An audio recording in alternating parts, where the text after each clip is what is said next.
સુરત આરટીઓના રેડિયાર કારભારમાંથી લોકો પરેશાન થયા છે અને Surat RTO driving test track registration પર અરજદારોનો વિરોધ જોવા મળ્યો હતો। લાયસન્સ લેવા આવેલા અરજદારોને ધક્કા ખાવા પડી રહ્યા, વારંવાર ધક્કા ખાવા મજબૂર બન્યા છે અને વારંવાર અપોઇન્ટમેન્ટ કેન્સલ કરાતા લોકોમાં રોષ જોવા મળ્યો હતો। Surat RTO driving test track registration પર અરજદારનો વિરોધ જોવા મળ્યો હતો। લાયસન્સ લેવા આવેલા અરજદારોને ખાવા પડી રહ્યા છે વારંવાર ધક્કા ખાવાથી અપોઇન્ટમેન્ટ કેન્સલ કરાતા લોકોમાં રોષ જોવા મળ્યો હતો। અનેક વાહન ચાલકોને લાયસન્સ મેળવવાને છેલ્લા 10 દિવસથી ધક્કા ખવડાવવામાં આવી રહ્યા છે અને આરટીઓ તરફથી કોઈ જવાબ આપવામાં આવતો નથી તેવો આક્ષેપ કરવામાં આવ્યો છે। આરટીઓ ટેસ્ટ ટ્રેક બહાર વાહન ચાલકોની લાંબી લાઈનો જોવા મળી હતી।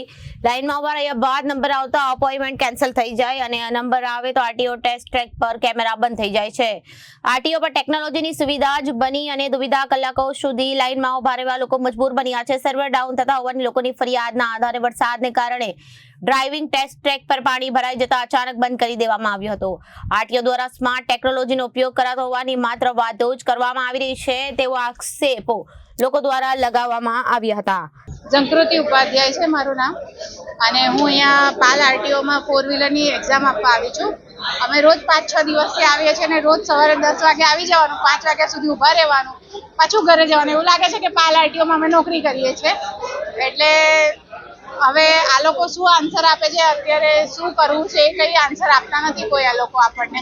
એટલે ઊભા રહીએ છીએ ને રાહ જોઈએ છે કે ક્યારે આન્સર મળે તો પછી આગળ થાય।